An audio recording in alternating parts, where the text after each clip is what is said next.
ಹಾಗೂ ವೀಕ್ಷಕರೇ, ಈ ಪವಿತ್ರ ಐತಿಹಾಸಿಕ ದಿನದಲ್ಲಿ ಕೆಲವು ಮುಟ್ಟಾಳರು ದಾರಿಗಳಲ್ಲಿ ಜುಲೂಸ್ ತೆಗೆದು ಡಿಜೆ ಹಾಕಿ ಹಾಡು ಕುಣಿದು ಗಲಾಟೆ ಮಾಡಿ ಪಟಾಕಿ ಹೊಡೆದು ಇದನ್ನು ಆಚರಿಸುತ್ತಾರೆ. ಒಮ್ಮೆ ಯೋಚಿಸಿ ವೀಕ್ಷಕರೇ, ಶಾಂತಿಯ ಪಾಠ ಕಲಿಸುವ ಇಸ್ಲಾಂ ನಮಗೆ ಈ ರೀತಿ ಮಹಾತ್ಮರ ದುಃಖವನ್ನು ಆಚರಿಸುವ ಅನುಮತಿ ನೀಡುತ್ತಾ? ಎಂದಿಗೂ ಇಲ್ಲ, ಖಂಡಿತವೂ ಇಲ್ಲ. ಹಾಡುವುದು ಕುಣಿಯುವುದು ಇದನ್ನು ಟೋಟಲಿ ಇಸ್ಲಾಂ ನಿಷೇಧಿಸಿದೆ. ಅದರ ಜೊತೆ ಇಸ್ಲಾಂ ಬೇರೆ ಅವರನ್ನು ತೊಂದರೆ ಕೊಡುವುದರಿಂದಲೂ ತೀವ್ರವಾಗಿ ಖಂಡಿಸಿದೆ, ನಿಷೇಧಿಸಿದೆ. ನಮ್ಮ ಪ್ರವಾದಿ ಮುಹಮ್ಮದ್ ಸಲ್ಲಲ್ಲಾಹು ಅಲೈಹಿ ವಸಲ್ಲಂ ರವರ ಹದೀಸ್ ಉಂಟು, ನಮ್ಮಿಂದ ಬೇರೆ ಮುಸಲ್ಮಾನರಿಗೆ ತೊಂದರೆ ಆಗುತ್ತಿದ್ದರೆ ನಾವು ಮುಸಲ್ಮಾನರೇ ಅಲ್ಲ.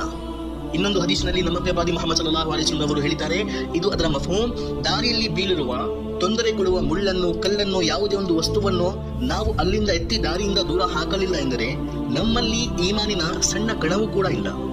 ದಾರಿಯಿಂದ ತೊಂದರೆ ಕೊಡುವ ವಸ್ತುವನ್ನು ತೆಗೆದು ಹಾಕುವುದು ಈಮಾನಿನ ಅತ್ಯಂತ ಕೊನೆಯ ಭಾಗ ಎಂದು ನಮ್ಮ ಪ್ರವಾದಿ ಮುಹಮ್ಮದ್ ಸಲ್ಲಲ್ಲಾಹು ಅಲೈಹಿ ವಸಲ್ಲಂ ಅವರು ವಿವರಿಸಿದ್ದಾರೆ.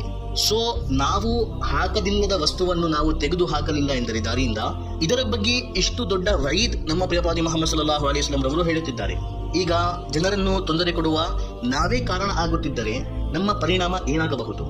ಅದು ಅಹ್ಲೆ ಬೈತ್ ರವರ ಹೆಸರಿನಲ್ಲಿ, ಹಜರತ್ ಅಲಿ, ಹಜರತ್ ಹಸನ್, ಹುಸೈನ್ ರಲಿಯಲ್ಲಾಹು ತಆಲಾ ಅನ್ಹುಂ ಅಜ್ಮഈನ್ ಅವರ ಹೆಸರಿನಲ್ಲಿ ಅವರ ಆದೇಶಗಳ ವಿರುದ್ಧ ಹೋಗಿ ನಾವು ಈ ಕೀಳ ಕೆಲಸಗಳನ್ನು ಮಾಡುತ್ತಿದ್ದೇವೆ.